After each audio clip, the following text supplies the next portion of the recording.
Siguro, siguro kakanta na lang tayo, sinabi na lahat ya. Let's pray. Father God, I pray that you have to bless your word. And I pray, God, that you have to open our hearts so that we may understand your word well. Give us a deep understanding through your Holy Spirit, O God. And do not allow us, Lord, to live in this place that we are empty. Fill our hearts, Lord God, with your word so that this word, a seed putting in our hearts, it will grow, so God. I pray, Father God, that you have to use me as your mouthpiece. Give me a deep understanding, Lord, so that I can deliver your word well. This is our prayer. In Jesus' name we pray. Amen and amen. Palapakan natin si Lord. Pastor Jim will give me a very specific topic about Great Commission. And I believe that many of you here hear different visions about the preachings of this message, right? Great Commission. So sa YouTube, sa live, even your pastors, you heard this multiple times about this message, Great Commission. Amen? But there's a saying says that repetition is the mother of all learning. Isn't it? Okay lang mag-English? Okay. All right. So the title of my message this point of time is entitled The Unfinished Task. Gumagana ba yung remote? All right. Okay. The unfinished task. Kailangan bang itaas? Alright, kailangan itaas, no? So, sabi ni Steve Morrell, he's actually the founder of Victory Church. Ang sabi po niya about the Great Commission, preaching the Great Commission is just like a same old boring stroke. In other words, parang nakakasawa pakinggan na from time to time, you heard many times to your pastors, to the leaders, preaching and teaching about the Great Commissions. Aminin man natin sa hindi, parang magsasawa ka. Di ba? Every now and then, pag may mentoring, you heard your pastor preaching about the Great Commissions, parang, Pastor, parang ayaw ko nang pakinggan yan. Parang nakakasawa na. But you know what? One of, sinabi ni Steve Moore, the founder of Victory, sabi niya, preaching the Great Commission just like a same old boring stroke. Even though it is boring, but you have to keep on saying it to the church. Amen po ba? Sabi nga po dito, preaching the Great Commission should be the primary language of the church. Yung pangangaral po natin ng Great Commission, yun po yung pinaka-primary lingwahe po ng simbahan. Amen? Nakakalungkot kasi may mga churches nowadays, they are emphasizing about money rather than the vision, rather than the Great Commissions.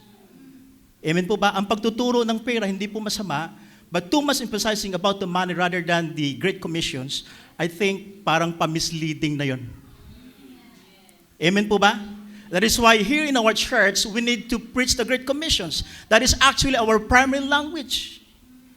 Amen? Even if it seems like a boring message, but this is the message must start with the pastor. Magsisimula po ito sa pastor. Dapat lingwahe po ng pastor from time to time is the Great Commission. And what is the Great Commission? It's all about winning souls and making disciples. Amen po ba? Winning souls and making disciples. Tinuro ko nga sa leadership namin kahapon, sabi ko, kung lahat ng religion, pwede naman talaga maligtas lahat, and what is the sense of all our sacrifices in the church? Pwede naman talaga lahat maligtas. Pero ang turo ng Bible, pag ang taong hindi tinanggap si Christ, hindi ka maligtas. Despite if you are part of a great religion, but if you don't receive Christ as Lord and Savior in your life, you are not really saved according to the Bible.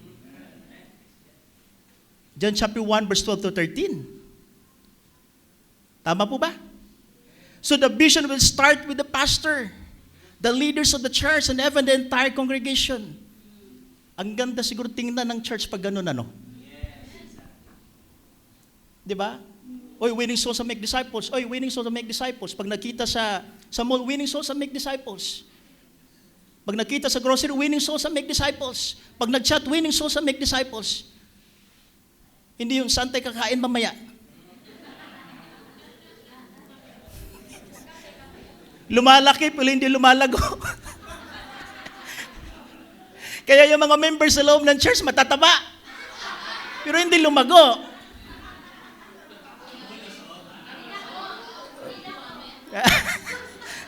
Hallelujah. So dapat, di ba, lumalaki, lumalago. Alam niyo ba, ito trivia ha? Sa North Korea, bawal sa kanila yung leader lumiit ang tiyan. Kasi it is a symbolize of prosperity and blessings. Alien? Okay. No, wala sa topic bilang nag-iba. Now, the unfinished task, it is actually a task that He authorizes us to do. Yung Great Commission, mga kapatid, binigyan tayo ni Christ ng otoridad. Amen po ba? Nagawin itong bagay na ito. Sabi nga po sa Matthew chapter 28 verse 18 sa NLT version, Jesus came and told to His disciples, I have been given all authority in heaven and on earth. Now, if you're going to study the context of this passage, yung ating Panginoon ipaakyat na po siya sa langit. At ito po yung kanyang habilin sa kanya pong mga disciples. Alam po natin pag yung ating mga mahal sa buhay, pag malapit na maghingalo, napakahalaga po ng habilin. Tama po ba? Mukhang kunti lang nakaka-relate, okay? So napakahalaga po yung habilin nila, yung salita. Minsan ibubulong pa nila kasi naghihingalo na at mayroon silang bibitawan, di ba? Sabi niya yung $1.5 million kunin mo sa bangko, ikaw lang dapat. So, ito po yung habilin ng ating Panginoong Hesus sa kanya pong mga disciples. Now, if you're going to study in this particular text, it is actually a declarative sentence. Diniklara niya. Ang sabi niya sa mga disciples, sabi niya, hoy, paraphrase ha, huwag kayong matakot mag-win sa make disciples, ako yung kakampi nyo. Tama ba? Nakita niyo yung salitang all? Hindi lang basta nilagay yung salitang authority, but He added the word all. Ibig sabihin, walang tinira. Tama po ba? Mayroong otoridad na galing sa ating Panginoon, kapatid, if you understand that. Amen? Kaya dapat mayroong kang boldness. Amen po ba? Now, the Greek word authority, it is exousia, means delegated power. Christ, having conquered sin, death, and the grave, and commissioned His followers with the same divine authority that He possesses. Wow. This means that when we evangelize, we're not acting on a human impulse, but in obedience to the cosmic King who rules all things. Hindi lang basta nag-evangelize ka kasi na-hype ka lang. Amen po ba? Meron ka bang alam na ganon? Na-hype lang siya, kaya siya nag-evangelize, nag-disciple, but eventually, no may challenges na, huminto. So, hindi po dapat ganon. Amen po ba? Hallelujah. Praise God. Kailangan palang sumigaw dito. Why is it Christ said to His disciples about His authority? Very simple. Christ wants His disciples to have boldness and confidence. Sino pong gusto dito ng boldness and confidence? Sa church namin, talagang tinuturuan ko yung mga next generations na magiging CEO mentality. Mindset. But of course, it will start with the pastor. Amen? I started my own company. Quietly, I start from the scratch, but I believe when God bless me, and of course God will bless me, makikita ng mga members, yung pastor hindi lang basta nagsalita, nakita sa kanya. Amen? Mga lighthouse? Hallelujah. Palpakan natin si Lord. Ano yung saysay na sinasabi ng Bible that you are not the tail but you are the head? Sabi nga ng spiritual father ko, sabi niya, di baling pusa ka basta ikaw ang ulo. Leon ka nga pero buntot ka naman. Ay mas gusto ko ng pusa akong ulo. Amen? So on my journey, on my business, I started communicating with the CEOs in the US. And not only communicating them, but I learned from them as well. Amen po ba? At nakita ko hindi lang pala ganun. Amen? Pero alam mo mga kapatid, yung buhay ko dati sa probinsya, sa Masbate, yung probinsya namin, pag i-google mo, wala nga sa Google eh. Oo, mga kabataan kami doon, nakahubad ang damit, pasipa-sipa ng bote ng mineral. Di ba, marumi ang paa. Mga Bisaya, mga mukhang badyaw. Kaya nga first time namin pumunta sa Maynila, sabi ng asawa ng bishop namin, ano ba itong pinagkukuha niyo mga Bible school students? Mga badyaw ata to. Mukhang nagkamali kayo ng kinuha. Kasi galing probinsya, galing sa isla, mga itim, tapos, oh. Hallelujah. But praise God to all our pastors, para tayong mga kalamansi, in-squeeze tayo para lumabas ang katas. From nothing into something. Amen. Di ko makalimutan sa pastor ko nung first ko bumisita sa kanila, wala pang Google during the time. Grabe na-amaze ako, lahat ng libro niya doon sa kanyang kwarto, memorize niya lahat, pati encyclopedia. Sabi ko, mayroon palang pastor na ganun? Alam niya lahat. Kaya nung nakilala ko sa mentor, mayroon silang similarity. Magaling yung mentor natin. Yes. Hindi lang basta magaling, brilliant. Ibang mag-isip. Kaya we're so blessed. Amen po ba? Amen. So hindi ko natatagalan kasi si Bishop magsasalita pa . As a disciple of Christ, you must understand your authority and who gives the authority. Okay, sino ditong authority sa buhay mo ngayon? Sabi ng iba. So dapat naintindihan natin yung authority sa life natin is si Christ. Amen po ba? When the moment that we surrender our lives to the Lord, hindi na ikaw yung authority sa buhay mo, kundi si Christ na. Amen? And not only that, if you understand your authority, no one can stop you and even the demons. Don't you know that? Hallelujah. Sa pamilya namin, ang naligtas yung tsuhing ko na malapit ng mamatay. Pwede magbisaya dito? Bisaya lang ta? Then once upon a time, mayroong mag-asawang missionary pastors in our island. Pinuntahan yung tsuhin namin naghingalo.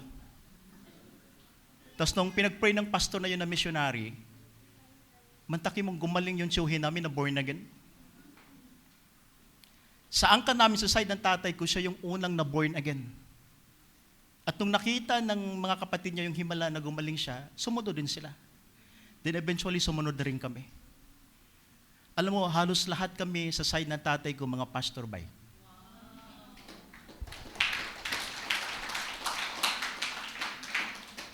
Dahil lang dun sa tiyuhin kong lasinggiro na muntik na mamatay. Oo nga, dun nag-start sa kanya yung breakthrough. What if kung namatay yung tiyuhin namin, hindi inabutan ng pastor rin? Wala ako ngayon. Artista ako ngayon.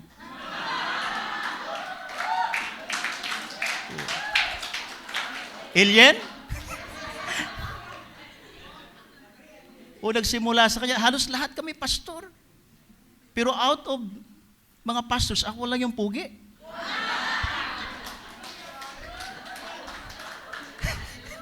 Hallelujah. Praise God.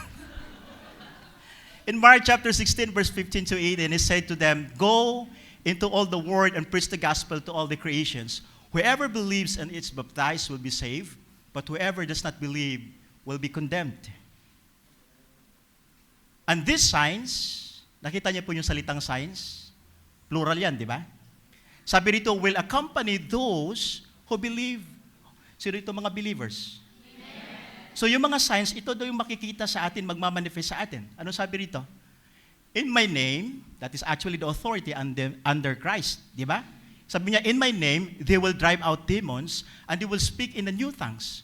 They will pick it up snake with their hands, and when they drink poison, it will not hurt them all. They will place their hands on the sick people, and they will get well." Alam mo, nakita ko yan sa Lighthouse. Amen? Isa po sa pinagaling ni Lord yung si Ate Grace. Nandito ngayon. Nang pinag-pray po ng Lighthouse, pinagaling siya ni Lord. Hallelujah, praise God. Naalala ko nung nasa Bible school kami, graduating kami noon, yung nanay ko, kung sa Bisaya pa, lagong na lang ang di kapirma ba? Mamatay na. Langaw na lang para pupunta, uwi na siya sa langit. So tumatawag yung naghihingalo. Talagang di ko matiis . Hindi naman kami pwedeng umuwi kasi nag-aaral kami during that time. So kinausap ko yung tatlong ko kapatid, sabay kami nag-Bible school eh. Sabi ko, wala tayong magawa kung kukunin yung nanay natin. Pero nag-pray kami kay Lord. Sabi, Lord, kung talagang tinawag mo kami sa pagpapastor, ngayon din, pagalingin mo yung nanay namin. After a week, gumaling bay.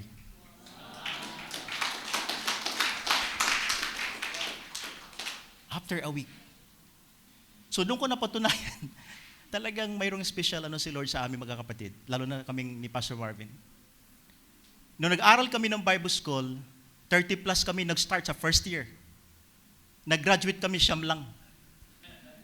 Sa siyam na yun, 2 lang kami ni Pastor Marvin na nagpastor ngayon. Yung iba, vlogger na. Hindi mo pa sa pagpastor, mag-vlog na lang. Ako, kamunti ka po nung pandemic. Oo, kamunti ka na mag-vlog, totoo lang. Kamunti ka na. Hallelujah. Kaya on that day, nung talagang inano ni Lord sa akin, so I never complain about the ministry, being a pastor. I keep quiet. Even though may mga challenges. Ako hindi ko ugali sa isang pastor na pag nasaktan sa member, magpo-post sa Facebook, magpaparinig. Hindi ko ugali yan, hindi namin ugali ni Mrs. All we have to do is to keep quiet and then pray to the Lord. Part ng journey mo yan as a pastor, sasaktan ka talaga, tao yan eh. Maliban na lang kung robot, pag pinindot mo, huwag mo kung saktan ha. O di, hinto yun. Ganun talaga. Amen po ba?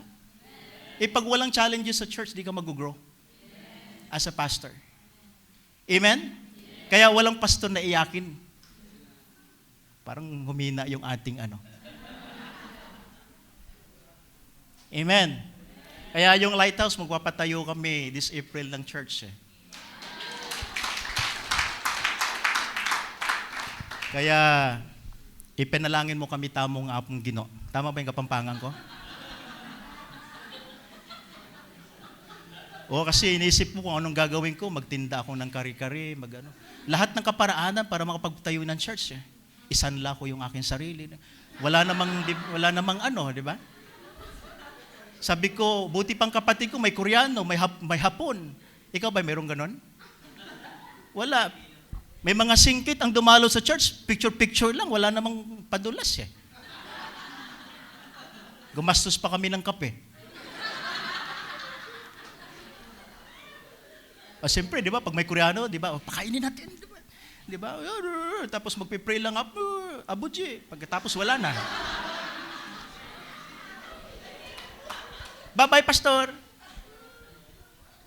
Kaya mukhang ang training sa amin ni Lord, mukhang hindi talaga kailangan ng supporter ng mga foreign support. Buti na lang yung pagpapatayo ng church na taon ng eleksyon.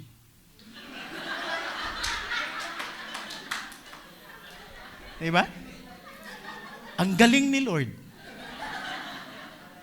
Diba mga Lighthouse? Ang galing. Kaya iba talaga si Lord pag gumawa ng kaparaanan. Amen po ba? Kaya yung sinasabi ni Lord kay Moses, sabi niya, yung sinasabi mong mahihina hindi makarating sa Lord promise, sila yung makakarating. Di ba? Kung titinan ko yung Lighthouse, kunti pa lang yung mga millionaires kahit nga paso, pag pinatayuan, hindi pa kaya. Sabi ko, pag sama-sama ang pera natin, baka CR lang maitayo. Di totoo. Amen? Nung kunuha namin yung lupa, ang mahal ng per square meter, parang land of promise. Flowing with milk and honey. Kaya ang mahal ng per square meter. Pero alam niyo kapatid, mangyayari yan. Amen? Tuloy pa ba natin? Mukhang lumagpas na ako. So our task, it is actually a task that involves full commitment. Hindi siya half commitment, full commitment. Amen? Para magawa po natin ang Great Commission, dapat po committed po tayo. Hindi dapat makitid. Amen? Hallelujah. In Matthew chapter 28, verse 19, therefore go and make disciples of all nations, baptizing them in the name of the Father, and of the Son, and the Holy Spirit. Now, the command is not simply to convert people, but to make disciples. Lifelong followers of Christ who will, in turn, and make more disciples. Evangelism without discipleship is like planting a tree without watering it. It may sprout, but it will not thrive. Kaya mahalaga po ang making disciples sa loob po ng simbahan. Praise God po sa ating mentor kasi hindi po niya pinagkait yung proseso ng kanilang simbahan. Ba't ngayon pa natin na nakilala? Praise the Lord. The command, make disciples, it is actually a central verb. Pag sinabing verb, action word, di ba? So sabi po rito, central verb in the passage will going, baptizing, and teaching describe how disciples are made. This means that every Christian is called to an active role in discipleship. Kaya nga po ang pagdi-disciple, hindi lang po yan sa mga pili sa church, hindi lang sa pastors, hindi lang sa leaders, kundi sa lahat. Di ba? Minsan mayroon tayong isip na gano'n, hindi ako pastor, hindi ako leader, hindi ako magdi-disciple. Ang pagdi-disciple po sa lahat, mga kapatid. Amen. Now, discipleship is not only one-time process reporting into the box, but it is a lifelong process. Hindi mo pwedeng sabihin na, okay, tapos ka na gito, disciple ka na. Okay, hindi. Bisan kahit tapos na sa process, hindi pa rin disciple. Tama ba? Makikita mo nung, di ba, pastor, mayroon akong ka-one-to-one, ka-life group. Di ba? After 2 weeks, kaaway niya na yung life group niya. Anong nangyari? So hindi po isang anuhan lang. Praise God, we have the process in our church. But you know what? Discipleship, it is actually a long, lifelong process. And discipleship is actually a relationship. Sa totoo lang, makakalimutan lahat ng tinuro mong doktrina, pero ang relasyon mo mananatili. Tama po ba? Minsan nga kahit maling tinuro mo, ikaw pa rin ang pipiliin eh. Bakit? Because of the relationship na na-establish mo sa Kanya. That is why discipleship, it is relationship. Amen? You have to establish a deep relationship to your life group, to your disciple. Kaya makikita mo sa Facebook, kumakain sa restaurant, kumakain sa ganito, that is actually good. Because you establish relationship to them. And that is discipleship. Tingnan mo si Christ, mahilig sa kain ba? Kabubuhay mo lang muli, kumain agad ng tilapia. Kasama yung kanyang mga disciples. Habang kumakain sila, pinapangaralan niya. Amen po ba? So yung ating Panginoon, relational siya. Amen po ba tayo doon? Now, discipleship is a challenging yet rewarding. Sino pong naniniwala dito ang pagdi-disciple ay challenging? Lahat tayo dito nakaka-relate. Tama po ba? Very challenging po ang pagdi-disciple kasi, mga kapatid, buhay ang iyo pong inaayos. Hindi po ganun kadali mag-ayos ng buhay. Akala mo okay na, pero hindi pa pala okay. But of course, even though it is challenging, but it is rewarding. And not only that, discipleship, it is actually investing your life to others. Sino po ditong willing mag-invest ng life mo para sa iba? Ako sa tutulang, yung tulog ko, 3 hours lang ba kasi may work ako. In-invite mo ako kasalanan mo yan. So pumunta ako, tinuro ng mentor, hindi dapat malate o kasama yung mga disciples. So I invested my life. Amen? Kaya yung mga pastors natin, mahalin natin. Kasi hindi po biro ang ginagawa po ng mga pastors and leaders natin sa church. Minsan nga, kakainin pa nila, ibibigay pa Tama po ba? Hallelujah, praise God. May natutunan po tayo. Pangatlo po, okay lang ba? Tapusin ko na lang. Okay, mukhang hindi na okay. Okay. So it is actually a task that has an assurance that He is with us. Si Lord, hindi lang tayo inutusan, basta sinabi niya, okay, punta ka doon. Inutusan tayo ni Lord, pero kasama natin si Lord. Amen po ba? Kaya hindi pwedeng sabi mo, mag-evangelize ka. Isamahan mo muna bilang pastor o leader. Baka mamaya hindi ka marunong mag-evangelize Tama ba? Mag-sit ka muna nag-example, one-to-one ka, mag-life group ka. Ikaw di ka marunong mag-life group. Pati pagturo, di ba? John 3:16, na always sa tithes and offering. Anyway, nung hindi pa ako born again, gusto kong maging engineering, nung nabasa ko yung Nehemiah, favorite ko ba? Out of 50 days, natayo yung wall, di ba? Pero nung napastor ako, favorite ko na yung Malakay chapter 3, verse 10. Amen. Ayaw niya? Okay. Matthew chapter 28, verse 20, teach these new disciples to obey all the commands I have given you and be sure of this. Ano sabi rito? I am with you always. Bago umakyat si Lord sa langit, bago nag-evangelize, and winning souls and make disciples sa mga disciples, inantay mo na nila yung Holy Spirit na bumaba. Because without the power of the Holy Spirit and the presence of the Holy Spirit, hindi po tayo makakasurvive sa ministry. Ministry, to be honest, is so tough ministry and work and job. And without the presence of the Holy Spirit and the power of the Holy Spirit, we can do nothing without it. That is why it's very clear, a commandment to the Lord, to His disciples, you have to wait the Holy Spirit. And after they receive the Holy Spirit and be baptized with the Holy Spirit, grabe yung dating duwag, nag-preach si Peter. And then when he preached, 3,000 will become saved during that time. Not because of the might of Peter, but because of the might and the works and the power of the Holy Spirit.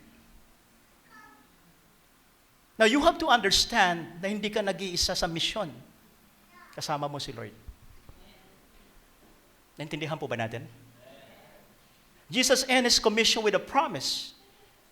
His abiding presence, the task of word evangelization, is doubting. Pag ibig sabihin ng doubting, nakaka-intimidate. But we are not alone. The one who commands us to go is the one who goes with us. Amen po ba? Iba si Lord na leader. Nag-utos siya, pero kasama siya. Amen po ba? Kaya if you're going to study about leadership, matuto ka sa ating Panginoon. Hindi niya sinabing, punta kayo doon. Kundi nung sinabi nila, punta kayo doon, kasama pa siya.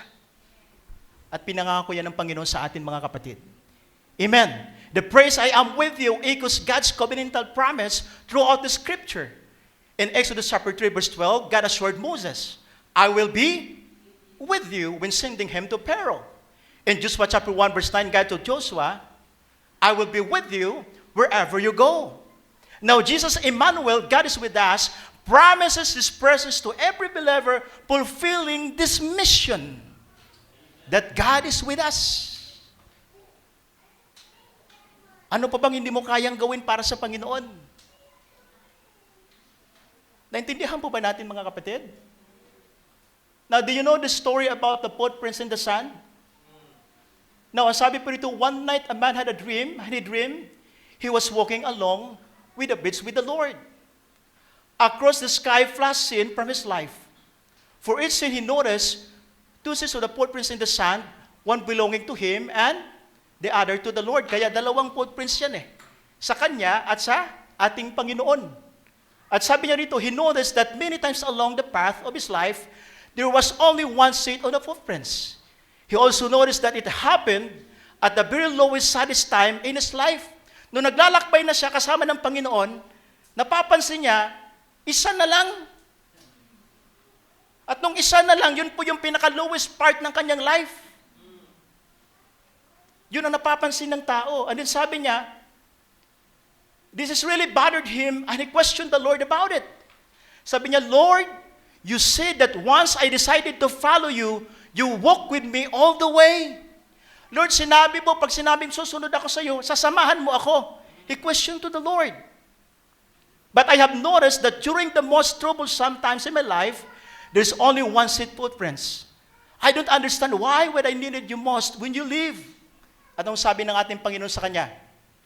Tingnan mo nga yung size ng paa. Di ba yung paa mo, 5 feet? Anong sabi ni Lord sa kanya?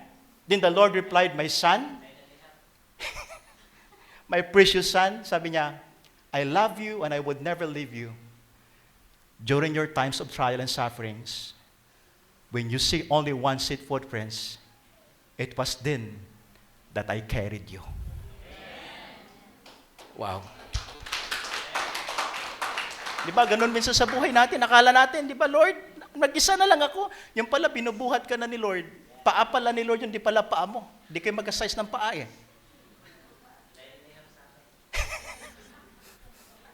Parang paparinig ba yan? Hallelujah. Ibig sabihin po, sasamahan tayo ni Lord even in our lowest part in our lives. Even though sometimes if you understand about the situations and scenarios of your life, you just keep on moving and trusting the Lord. Amen? It is actually a powerful illustration. Now the unfinished task, it is a task that He authorized to do. It is a task that involves full commitment, and it is a task that has an assurance that He is with us. Now, go back to Steve Moore, the founder of Victory. Ano pong sabi niya sa kanyang patutuo? Before he became a born again, it took 5 years for him to surrender his life to the Lord because of someone who was not tired of inviting him to the Bible study. Now, kung sinukuan siya ng tao nag-invite sa kanya, mayroon kayang Victory ngayon. Victory Church isa po sa pinaka-growing na church. And based on my research, wala pang split. Kasi nakapokus sila sa making disciples, not on personal agenda. What if kung sinukuan siya ng tao nag-i-invite sa kanya, 2 years pa lang, palagay mo mayroong Victory Church na maitayo. That is why kung ang disciple mo ngayon isa lang yan, okay lang. Huwag mo sukuan, baka mamaya pang-bishop talaga yan. Amen po ba? Nandito ba si Arjan? Di na umalik? Okay. Si Arjan, nung pumunta sa church yan, Pastor, Bishop, patapos na ako. Si Arjan, nung pumunta sa church, mukhang naligaw lang yan sa church eh. Naka-bike, naka-short, tapos pawis. Sabi ko, boy, saan ka po? Saan ka galing? Di, in-invite po ako. Fast forward, nung dinisciple namin siya, ngayon mayroon ng disciple.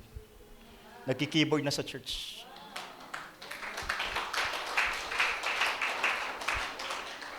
Yung disciple niya, kamukha niya rin, nakatulala rin. Pero nakita ko nung Sunday, nagmamap na. Sabi ko, ay aba, natuto. Amen? Kaya yung Lighthouse po ngayon, mga kapatid, ipag-pray mo kami, nyo kami. Ginagapang po namin ngayon yung campus ministry. Amen po ba? Kaya naniniwala ko, lalago po ang Lighthouse sa Purak. Salamat po. God bless everyone.